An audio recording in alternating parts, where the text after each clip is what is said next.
쓸모 있고 능력이 뛰어난 그들이 부지런하면 부지런할수록 세상이 오히려 더 나빠진다는 거죠.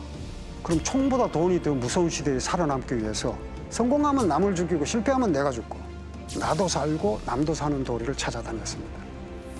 부유하고 귀한 자가 가난하고 천한 자의 삶을 업신여기지 않는 세상이었던 거죠.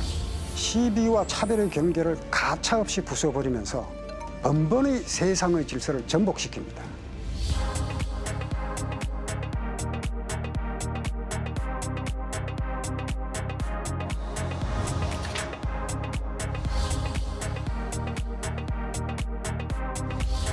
우리 자신과 다른 존재에 대해서 어떤 태도를 지내야 하는지,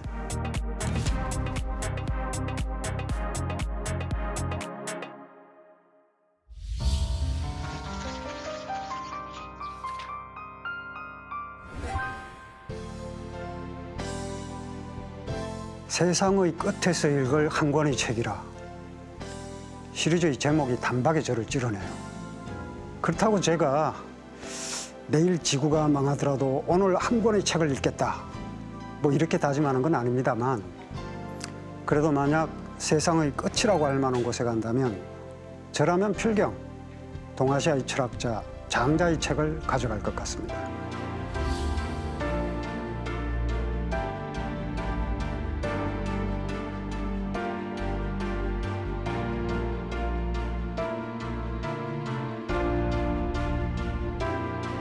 이렇게 해석될 수도 있고 저렇게 해석될 수도 있어서 알쏭달쏭한 질문을 장자가 던지는데요. 단순히 재미있으라고 하는 우스갯소리가 아니라 엄청난 정치적 고민이 담겨있는 이야기로 받아들여야 합니다.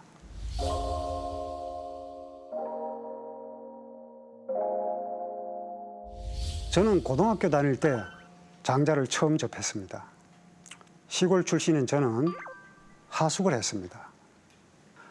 그 방 책장에는 수십 권의 책이 꽂혀 있었는데, 이를테면 이제 플라톤의 여러 대화편, 아리스토텔레스의 니코마코스 윤리학, 그리고 동아시아 고전으로 뭐 논어, 맹자, 사기열전, 뭐 이런 책들이 기억납니다. 덕분에 저는 그 책들과 함께 고등학교 시절을 보내게 되었는데, 이번에 제가 선택한 장자도 거기에 꽂혀있던 책 중의 한 권입니다. 당시 제가 장자를 처음 읽었을 때 뇌리에 꽂힌 대목이 있습니다. 바로 혁대고리를 훔친 자는 사형에 처하고 나라를 훔친 자는 임금이 된다는 대목이었습니다.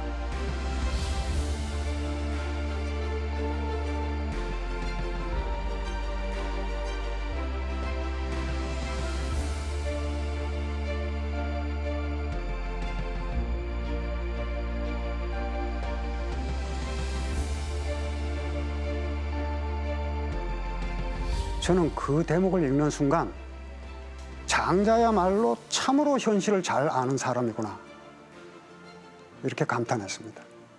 그도 그럴 것이 제가 고등학생이었을 때 1978년에서 1980년인데요.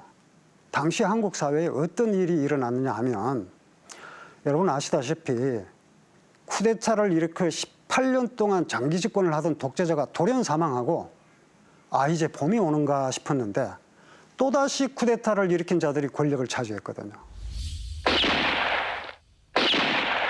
가자, 대국적으로 좀 정치하십시오.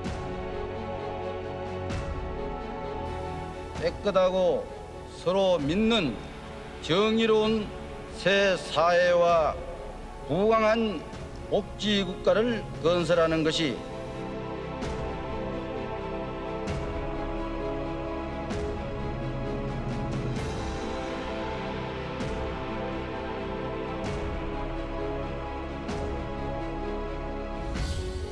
그런 상황이었으니까 2400년 전 장자가 한 말, 혁대고리를 훔친 자는 사형에 처해지고 나라를 훔친 자는 임금이 된다, 이 말이 이렇게 정확할 수가 없다고 느꼈던 것도 무리가 아니었을 겁니다.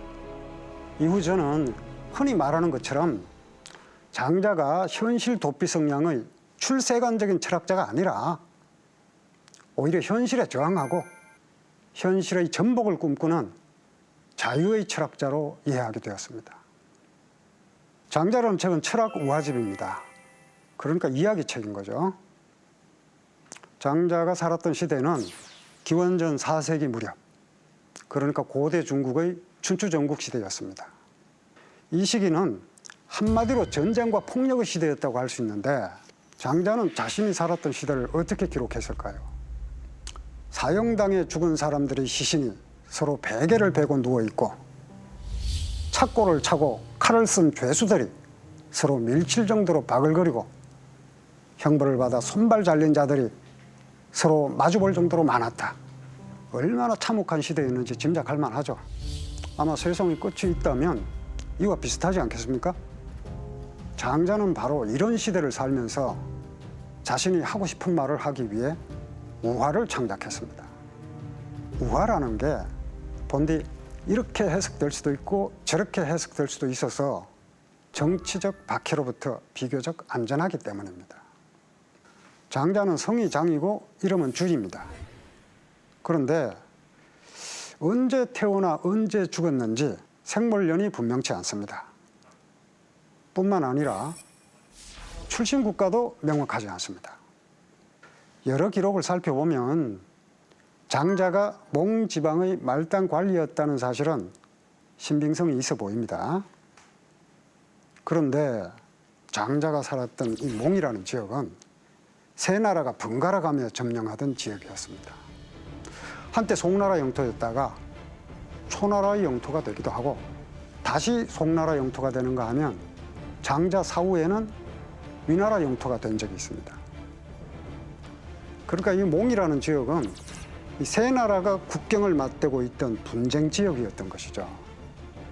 자, 그럼 이런 지정학적 조건 속에서 살게 되면 어떤 일이 일어날까요? 송나라 만세를 외치면서 살다가 전쟁이 일어나 초나라 세상으로 바뀌면 어떻게 합니까?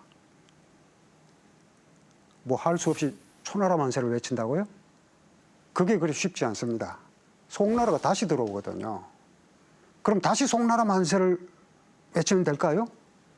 장자는 이처럼 여러 나라가 번갈아 지배하는 곳에서 살다 보니까 자신의 생각을 드러내놓고 주장할 수 없었습니다. 우리에게도 그다지 생소한 일이 아닙니다. 한국의 불행한 현대사를 살펴보면 장자가 부딪혔던 현실과 비슷한 일이 많이 일어났기 때문입니다. 사실 요즘도 비슷한 일이 종종 일어납니다. 다만 요즘은 총 들고 묻는 게 아니라 돈 들고 너 어느 편이냐 이렇게 묻죠. 우리는 어떻게 판단하고 어떻게 행동해야 할까요? 이를테면 이런 고민이 장자가 우화를 창작하게 된 배경이라고 할 수 있습니다. 그러므로 단순히 재미있으라고 하는 우스갯소리가 아니라 엄청난 정치적 고민이 담겨 있는 이야기로 받아들여야 합니다. 공자, 맹자, 한비자 뭐 이런 인물들과 견준다면 장자는 여러 면에서 차이가 있습니다. 먼저 명망가가 아니었어요. 그리고 신분도 비천했습니다. 아시다시피 철학사에서는 장자와 비슷한 시기에 활동했던 철학자들을 한데 묶어서 제자백가라고 하죠.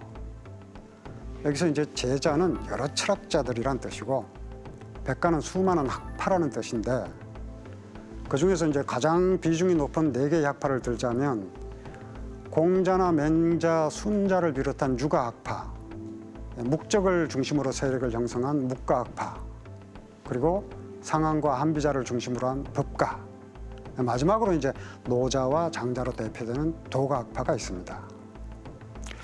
이들이 모두 당대를 혼란기로 파악하고 어떻게 하면 혼란을 극복할 수 있는지 고민했다는 점에서는 동일한 지향을 가지고 있었다고 할 수 있지만 중요한 것은 혼란을 극복하는 방법이 각각 달랐다는 점입니다.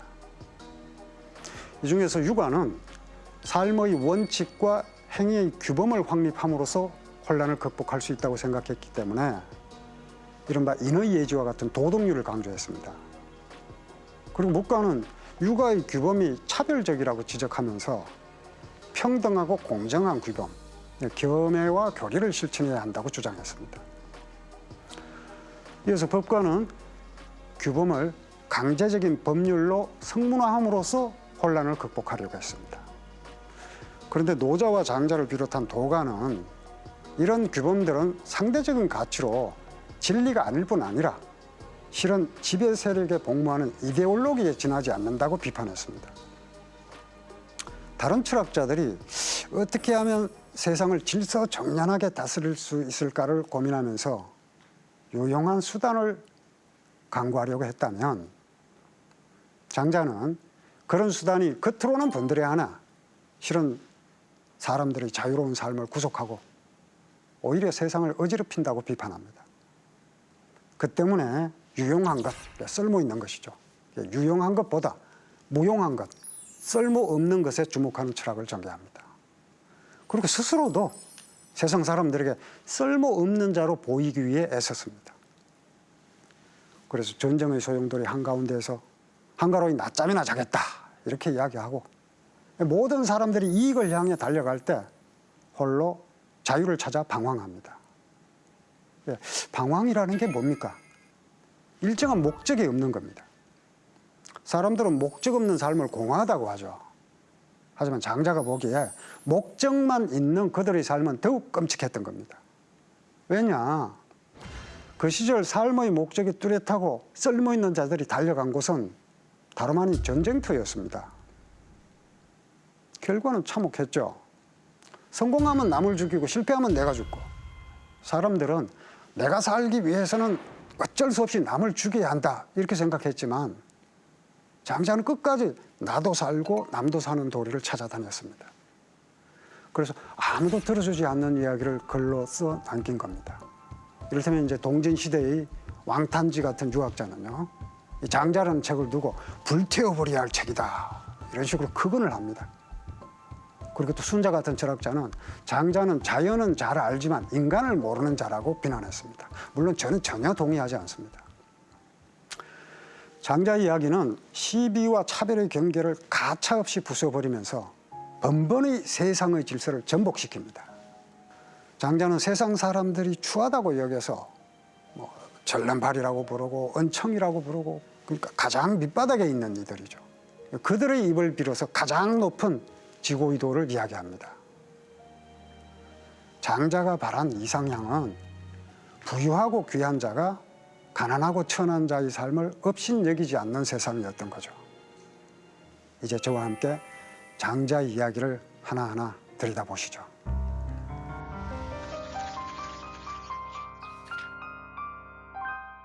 장자의 첫 번째 편은 소요유입니다. 이 소요유의 유는 논다는 뜻이에요. 그리고 장자는 이 소요라는 말을 침와, 누워서 잠잔다는 뜻인데 곧 낮잠 잔다는 말과 같이 이었었습니다. 그러니까 장자는 이제 첫 편부터 낮잠 자고 노는 이야기를 하는 셈이죠. 만약 맹자 같은 유학자라면 백성이 도탄에 빠져 있는데 무슨 노는 이야기냐고 비판했을 겁니다.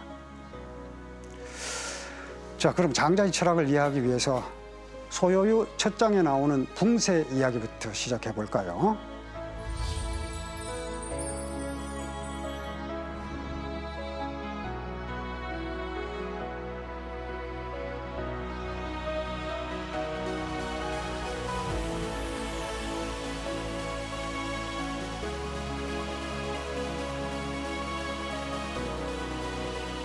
아득한 저 북쪽 바다 하늘의 연못에서 헤엄치는 곤이라는 물고기 이야기입니다. 그런데 이 곤의 크기는 몇 천리가 되는지 알 수 없어요. 게다가 이 곤이라는 물고기는 그냥 물고기로 사는 게 아니라 붕이라는 거대한 새로 변합니다. 그리고 때가 되면 붕새는 하늘로 솟구쳐 올라서 남쪽 바다로 날아갑니다. 이 이야기를 접하면 일단 붕새의 엄청난 크기를 상상하는 것만으로도 압도당하죠. 엄청난 크기의 붕새가 날아오르면 날개가 마치 하늘에 들이운 구름인가 착각할 정도입니다. 이어서 장자는 재해라는 사람의 말을 빌려서 똑같은 이야기를 반복하는데 여기서는 이 회오리 바람을 타고 솟구쳐 오르는 이 붕새의 모습을 이야기하다가 갑자기 아지랑이와 티끌을 끌어들입니다. 왜냐? 공과 붕으로 대표되는 이 극대의 세계와 아지랑이와 티끌로 대표되는 극소의 세계를 대비시키는 겁니다. 게다가 붕새는 6개월에 한 번 숨쉬는 존재인데 아지랑이와 티끌은 생물체가 한 번 숨쉴 때마다 따라서 움직입니다. 그런데 장자는 이 붕새와 아지랑이 티끌을 비교하면서 우열을 나누거나 하지는 않습니다.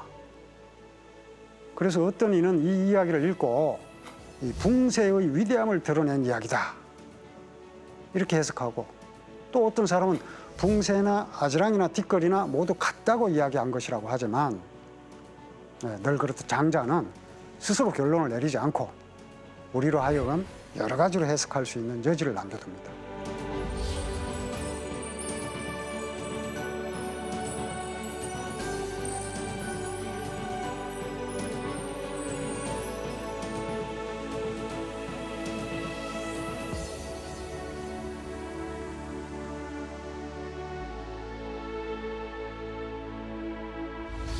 앞서 존재의 크기를 비교해서 이야기했다면 이 대목은 짧은 삶과 긴 삶의 차이를 이야기하고 있습니다. 여기 나오는 조균이라는 버섯은 새벽녘에 잠깐 자라났다가 아침 햇살이 비치면 곧바로 사라지는 버섯입니다. 그러니까 조균에게는 아침 나절이 전생에 해당하는 시간이기 때문에 당연히 금음과 초하루, 곧 한 달의 길이를 알지 못합니다. 그리고 이제 매미와 쓰르라미도 한철 사는 존재들이죠. 그리고 팽조가 나오는데 팽조는 가장 오래 산 사람으로 전해오는데 기록에 따라서 700년 살았다, 또 800년 살았다, 조금씩 다릅니다. 그래서 사람들은 팽조처럼 오래 살기를 바라죠.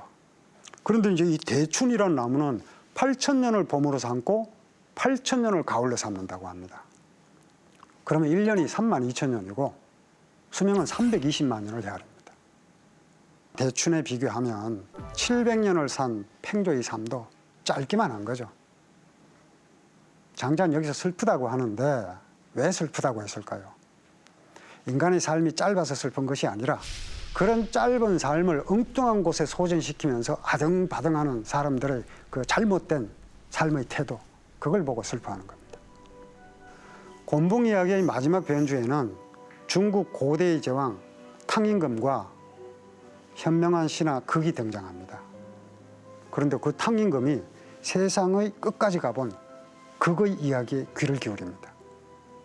저 멀리 저 아득한 불모지 북쪽에 있는 바다에 물고기가 있는데 그 너비가 수천리이고 그 길이를 아는 이가 아직 없다. 아니나 다를까 이번에도 붕새의 비상을 비웃는 존재가 등장합니다. 바로 작은 목가에 사는 메추라기입니다. 이 메추라기가 당당하게 외칩니다. 이것도 분명 나는 것이며 그 즐거움은 지극하다고요. 그런데 장자는 마지막에 작은 것이 큰 것을 이해하지 못하는 것은 작은 것과 큰 것의 차이에서 비롯된다, 이렇게 말하고 있어요. 그러니까 서로 이해하지 못하는 것은 서로 다르기 때문이라는 것이죠. 우리 자신과 다른 존재에 대해서 어떤 태도를 지내야 하는지 시사해 주는 바가 있습니다. 다음 이야기에서 장자는 고대의 제왕 요임금과 은자 허유를 이야기 마당에 불러냅니다. 당연한 말이지만 현실에서는 절대 만날 일이 없을 두 사람입니다. 요임금은 천하를 다스리는 제왕이고 허유는 그저 숨어 사는 은자일 뿐이니까요.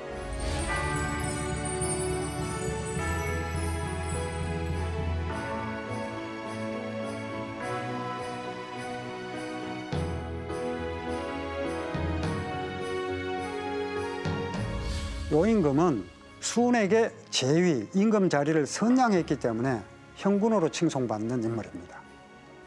그런데 여기서 장자는 그 요임금이 은자인 허유를 찾아와 천하라는 가장 큰 물건을 바치려 했다고 이야기를 꺼냅니다.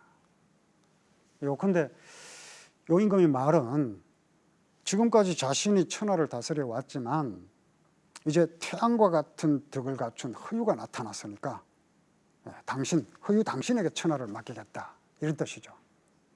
그럼 뭐 우쭐할 만한데도 허유는 그렇게 하지 않고 간단한 비유를 들어서 거절합니다. 바로 거절해요. 뱁새가 작은 숲을 속에 집을 짓지만 나뭇가지 하나면 충분하고 생쥐가 황하 강물을 마시지만 배 채우면 그만이다.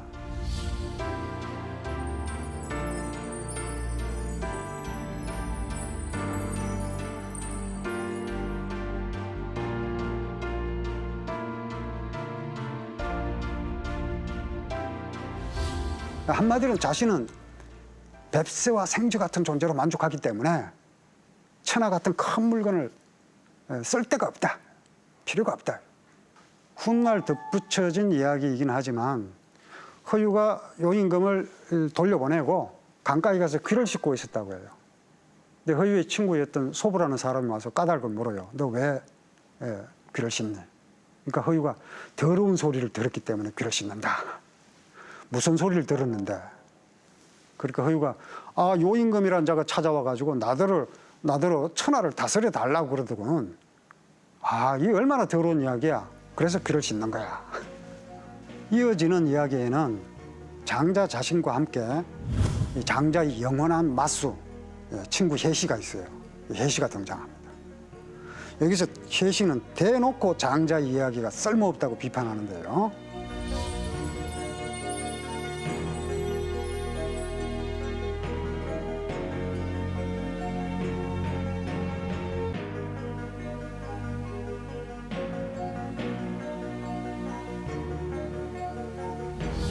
장자의 말을 사람들이 듣지 않고 다 떠나버리는 까닭은 장자의 말이 크기만 하지 쓸모가 없다. 대의무용. 크기만 하지 쓸모가 없기 때문이라고 합니다. 하지만 장자는 세상에서 쓸모 있다고 하는 자들을 살쾡이에 비유해요. 살쾡이. 더 세게 받아치는 거죠.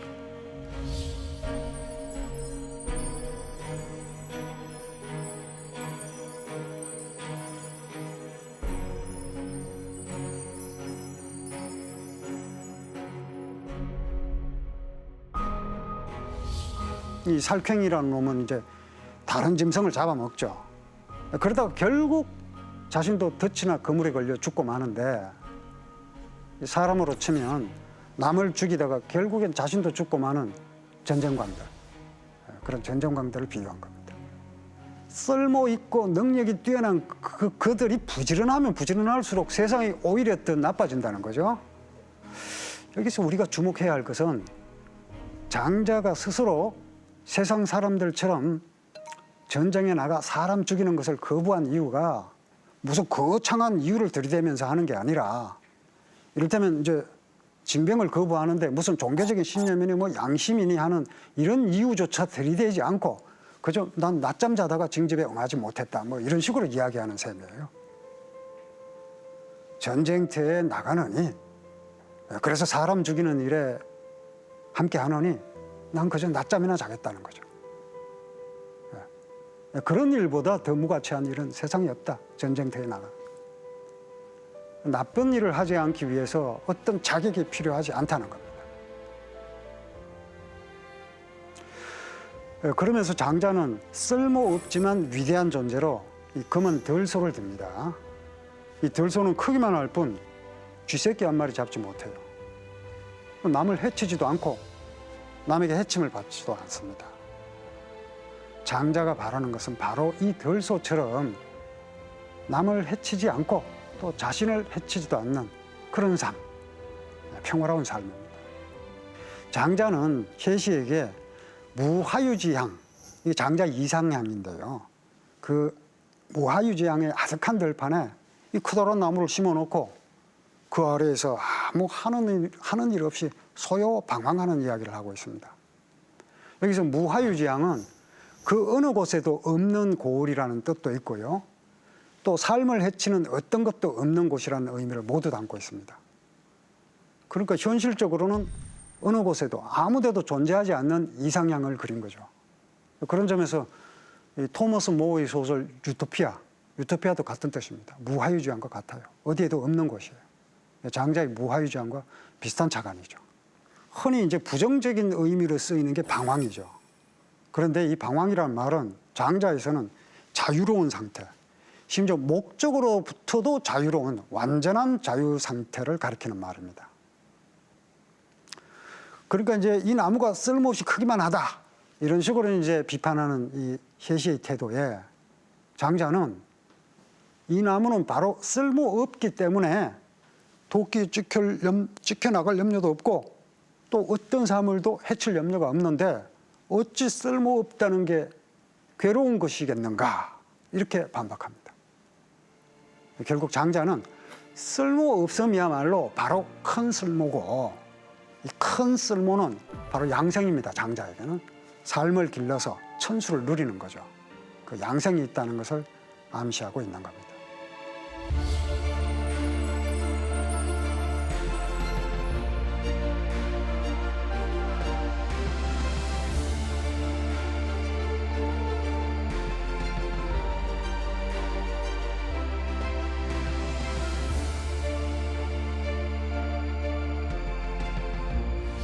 장자의 두 번째 편은 재물론입니다.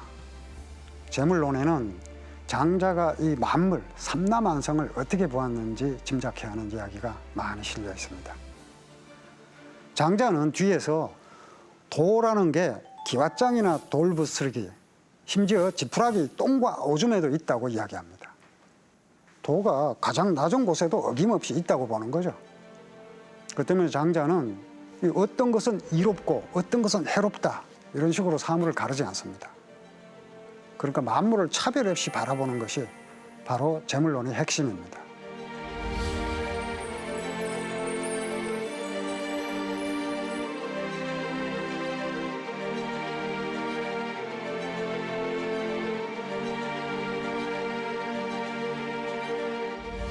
우리는 흔히 사물을 지칭할 때 이것 또는 저것 이렇게 말하죠.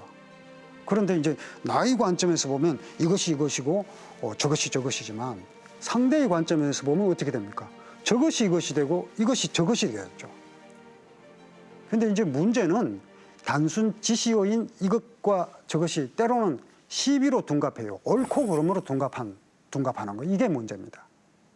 그런데 이제 장자는 스스로 알려고 하면 이게 이제 돌이켜 보는 거죠. 반성하는 거죠. 자기 자신을. 이 장자는 이제 이걸 스스로 자자 그리고 알지자를 붙여서 자지 스스로 안다는 뜻으로 표현을 했어요. 그러니까 상대의 관점에서 자신이 이쪽에서 보면 저것이라는 것을 알 수 있게 되는 거죠. 스스로 반성하게 되면요. 이것이 바로 저것과 이것은 서로 생겨난다는 이른바 이제 피시방생설이에요. 자, 이제 이런 사실을 알게 되면 어느 한쪽의 관점에서 이것 또는 저것의 관점에서 일방적으로 상대를 부정하는 일은 일어나지 않겠죠. 이를테면 이제 우리 사회에서도 이념을 기준으로 좌우 이런 식으로 가르는 경우가 많습니다. 만약에 좌가 싫다고 해서 좌를 잘라내면 우만 남을까요? 좌우라는 건 개념이에요. 아무리 잘라도 남아있는 겁니다. 그러니 함께 가는 수밖에 없죠. 그리고 장자는 바야흐로 생기면 바야흐로 죽는다. 그리고 또 바야흐로 죽으면 바야흐로 생긴다. 이렇게 말하는데 이 말도 이것과 저것을 통찰해서 도달한 깨달음입니다. 삶과 죽음은 함께합니다. 사람을 뜻하는 글자가 사람 인자죠. 근데 이건 이제 살아있는 사람을 뜻하고 이 사람 인자를 위아래를 바꾸면 뒤집으면 이 빗자가 되는데 이건 죽은 사람을 뜻하는 글자예요. 그런데 이 둘이 만나면 왼쪽에 살아있는 사람 인자, 오른쪽에 죽은 사람 빗자 이렇게 되면 될 화자가 되죠. 변화. 그러니까 살아있는 사람과 죽은 사람이 나란히 붙어있는 게 이 될 화자, 변화의 화자입니다. 삶과 죽음이 동시에 발생한다는 것을 보여주는 글자죠. 삶과 죽음뿐 아니라 되고 안 된 옳음과 그름도 마찬가지입니다. 그런데 이 정도의 통찰만으로는 참으로 옳은 것이 무엇인지 알 수 없습니다. 그래서 장자는 또 다른 의견을 제시합니다. 바로 나와 너를 기준으로 옳고 그름을 판단하는 것이 아니라 이 천, 하늘천자, 자연에 맡기는 것이죠. 자연에 따르는 것은 상대적인 것을 넘어선 보편적이고 절대적인 옳음이에요. 이 장자가 이것과 저것을 넘어서야 도에 가까워질 수 있다고 했는데 어떻게 해야 그렇게 될 수 있을까요? 어떻게 해야 이것과 저것이 사라질까요? 그래서 장자가 이 도의 지돌이, 도추를 이야기합니다. 여기서 이제 이 추자가 재밌어요. 지돌이 추자예요. 그러니까 도추는 이것과 저것의 구분, 짝이 없는 상태. 그러니까 정중앙을 이야기해요. 가장 공정한 걸 얘기합니다. 그러니까 맷돌에 비유한 거죠. 도추가 이제 지돌이 추자인데 이 맷돌이 중심축이에요. 그러니까 맷돌의 가운데 있는 게 이 지돌인데 여기에 맷돌의 축을 꽂고 이제 이 손잡이를 갖고 돌리잖아요. 그런데 이 축을 꽂는 구멍이 가운데 있지 않고 어느 한쪽, 그러니까 이것이나 저것이 있는 쪽으로 쏠리면 어떻게 될까요? 곡식을 고르게 갈아내지 못하겠죠. 근데 이제 자전거 바퀴를 상상해 봐도 됩니다. 자전거 바퀴의 바퀴축이 정 가운데 있지 않고 한쪽으로 치우쳐 있다면 바퀴가 제대로 굴러갈 리가 없죠. 논어에도 같은 맥락의 비유가 나옵니다. 논어에서 공자는 덕치를 북극성과 견주어요. 그래서 이 덕으로 정치를 베푸는 것은 마치 이제 북극성은 이제 밤새도록 한 자리에서 움직이지 않죠. 조금은 움직이지만 북극성이 밤사이 한 자리에서 움직이지 않는데 북극성이 제자리에 가만히 있는데도 다른 모든 별들이 북극성을 바라보고 돈다. 왜? 북극성이 있는 곳이 하늘의 지돌이거든요. 자전축이죠. 사법적인 강제로 백성을 다스리게 되면 백성이 자꾸 그로부터 도망치려 하죠. 법망을 피하려고 합니다. 그런데 무강제인 덕과 예로 다스리면 백성들이 자발적으로 저절로 찾아온다. 이제 공자의 덕치론입니다. 결국 어느 한편에 치우치지 않고 공정한 정치가 덕치고 무위인 거죠.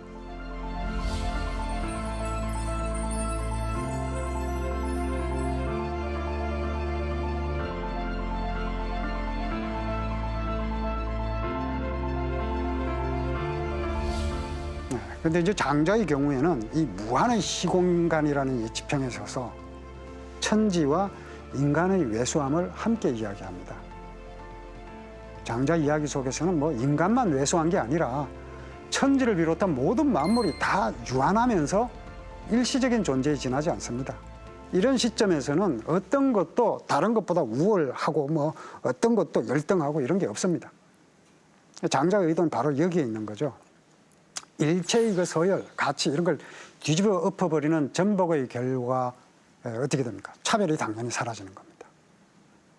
가지런한 만물의 세계가 재물인데 그 재물의 세계가 곧 평등한 세상이고 그런 평등한 세상이 열리는 것.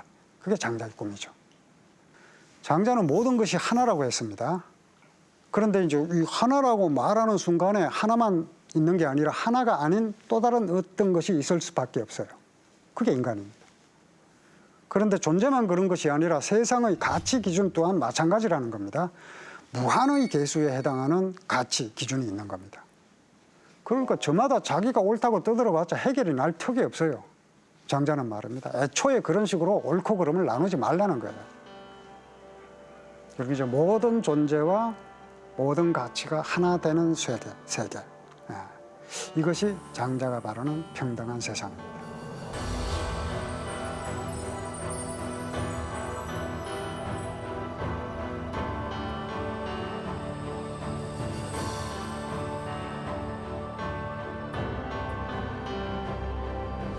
사람과 미꾸라지 그리고 원숭이 세 존재가 편안하게 생각하는 장소는 각기 다릅니다. 사람은 축축한 곳에서는 살 수 없습니다. 하지만 미꾸라지는 물속에서 살죠. 또 사람은 나무 꼭대기에 올라가게 되면 떨어질까 두려워서 벌벌 떱니다. 그런데 원숭이는 나무 위를 아주 편안한 곳이라고 여기겠죠. 그럼 이 셋 중에 누가 옳은지 알 수가 없습니다. 그리고 먹는 것도 각기 다르죠. 누구의 입맛이 옳은지 알 수 없다는 거죠. 네, 이번에 소개할 이야기의 주인공은 그림자입니다. 아니, 그림자의 그림자입니다. 이 격그림자, 그림자에 붙어있는 이 흐린 그림자죠. 알쏭달쏭한 질문을 장자가 던지는데요. 그런데 그 그림자의 그림자가 그림자에게 따지는 거예요. 일정한 지조가 없다고. 당신 왜 이렇게 일정한 지조 없이 가다가 말다가 앉았다 일어섰다 하냐. 당신 따라하니까 참 피곤하다 이거예요. 그러니까 그림자가 이렇게 대답해요. 어디 남들 그러고 싶어서 그러겠냐. 나 또한 내가 의지하고 있는 그 무엇이 움직이기 때문에 어쩔 수 없이 그런다.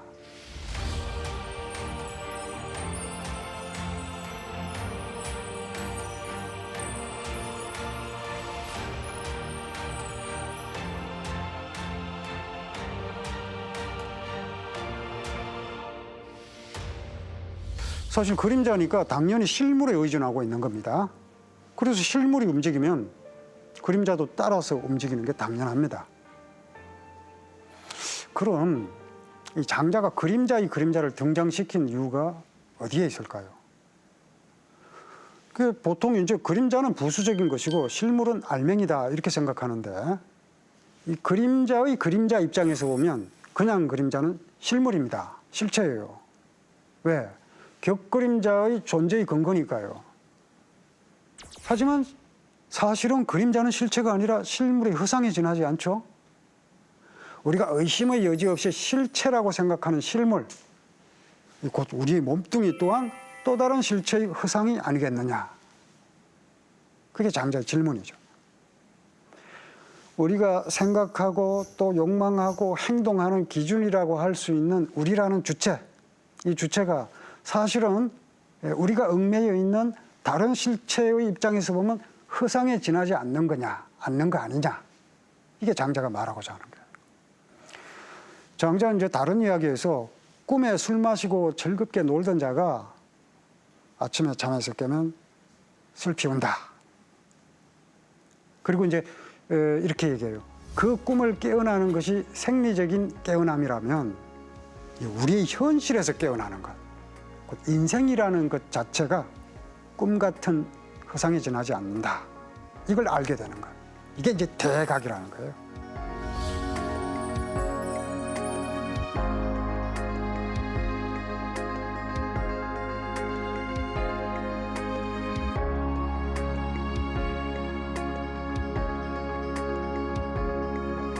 예, 이 호전몽 이야기의 주인공은 장자 자신입니다.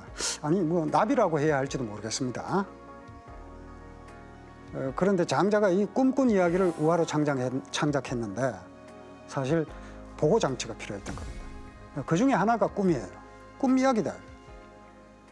그 자신의 삶을 안전하게 지키면서 말하고 싶은 그 의도를 전달할 수 있는 손쉬운 방법이죠. 이후에 뭐 수많은 꿈 이야기들, 예를 들면 남가일몽, 뭐 일장춘몽, 뭐 또 구운몽 이런 작품처럼 꿈을 매개로 신분의 차별이나 남녀의 차별 이런 여러 가지 이제 사회적 억압을 넘어서는 해방구로 삼은 그런 이야기들이 많이 창작되었죠. 그런 점에서 이제 이 장자의 호전몽은 꿈 이야기의 원조라 할 수 있습니다.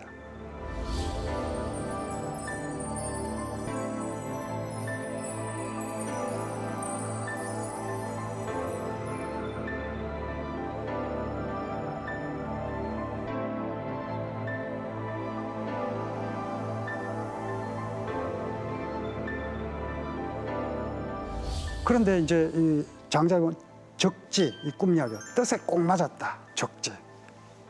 뜻에 꼭 맞았다, 이렇게 표현한 데서 알 수 있는 것처럼 이 장자는 자신과 꼭 맞아서 전혀 두려움이 느껴지지 않습니다. 아예 자기가 장자라는 사실을 완전히 잊어버리고 나비가 된 겁니다. 이게 물화예요. 사실 이제 난다는 표현은 인간에게 이룰 수 없는 꿈을 이룬다는 뜻으로 쓰입니다.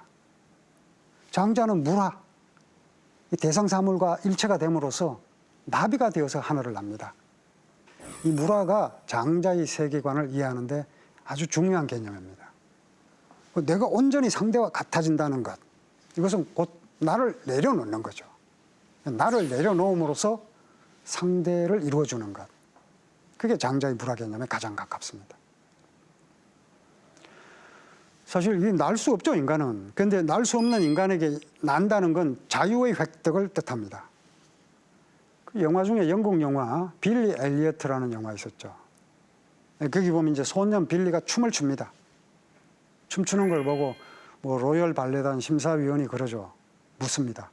너 춤출 때 기분이 어떠냐? What does it feel like? when you're dancing? 이렇게 물으니까 소년이 뭐라고 대답했습니까? 하늘을 나는 것 같아요. Flying like a bird. 아마도 이 난다는 게 춤의 가장 높은 경지가 아닐까요?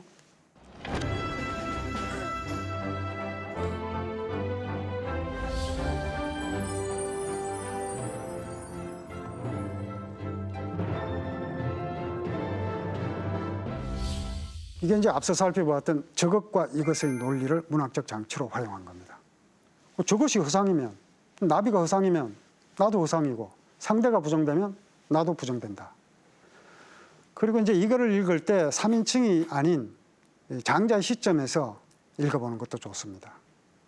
장주를 나로 바꿔서 번역하면 주체와 대상의 관계를 마주 세우는 게 장자의 의도인데 그 의도가 더 잘 읽혀요. 그래서 번역을 살짝 바꿔서 어젯밤 꿈에 나는 나비가 되었다. 팔랑팔랑 가볍게 잘도 날아다니는 나비였는데 나에게 꼭 맞았는지라 내가 나비인 줄, 내가 나인 줄 전혀 몰랐다. 이윽고 깨어보니 틀림없는 나였다. 알 수 없구나. 마지막 질문이 중요하죠. 내가 꿈에 나비가 된 것인가? 아니면 나비가 꿈에 내가 된 것인가?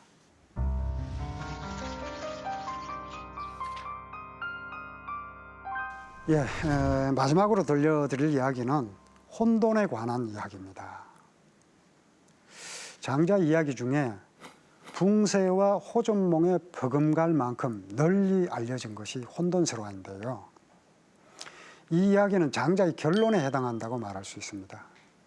왜냐하면 이 혼돈 이야기는 장자가 직접 지었다고 인정되는 4편의 마지막 이야기이기 때문입니다.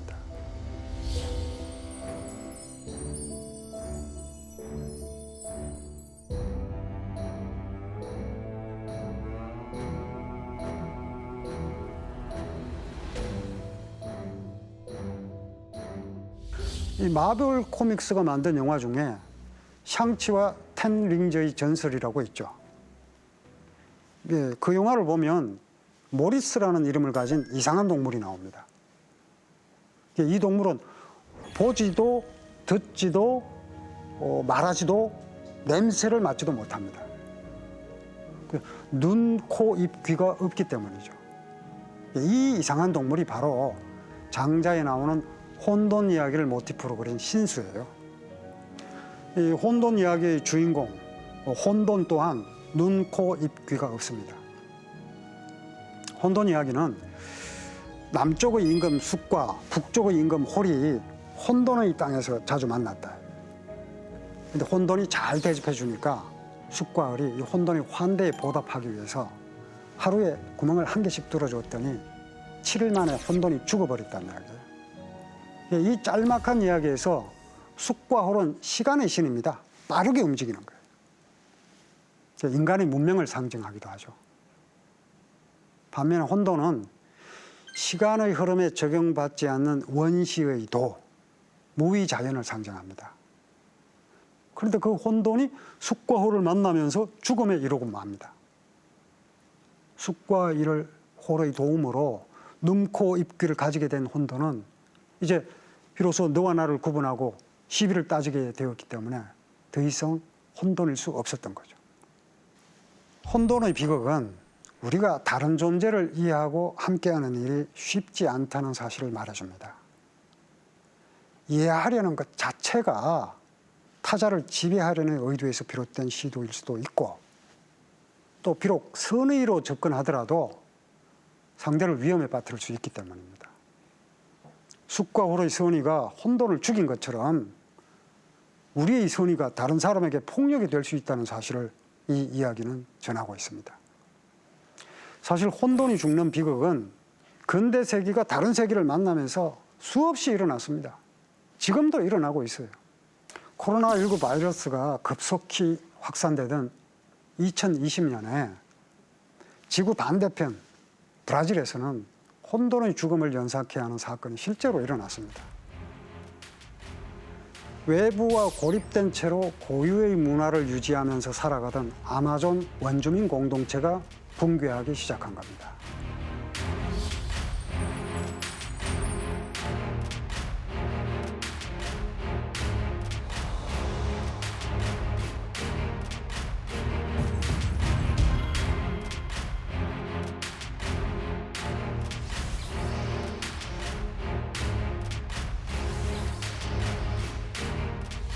자유에 대한 희구를 상징하는 붕세의 비상으로 이야기를 시작하는 장자는 이렇게 혼돈의 죽음이라는 슬픈 반전으로 끝납니다. 장자는 다양한 삶을 이야기하면서 그런 삶을 있는 그대로 인정해야 한다고 끊임없이 이야기합니다. 코로나19 팬데믹으로 우리 모두 전에 없던 어려움을 겪고 있지만 장자의 이야기를 읽으면서 우리가 세상의 전부는 아니라는 사실을 깨닫는다면 이 비극을 조금이라도 늦출 수 있지 않겠습니까?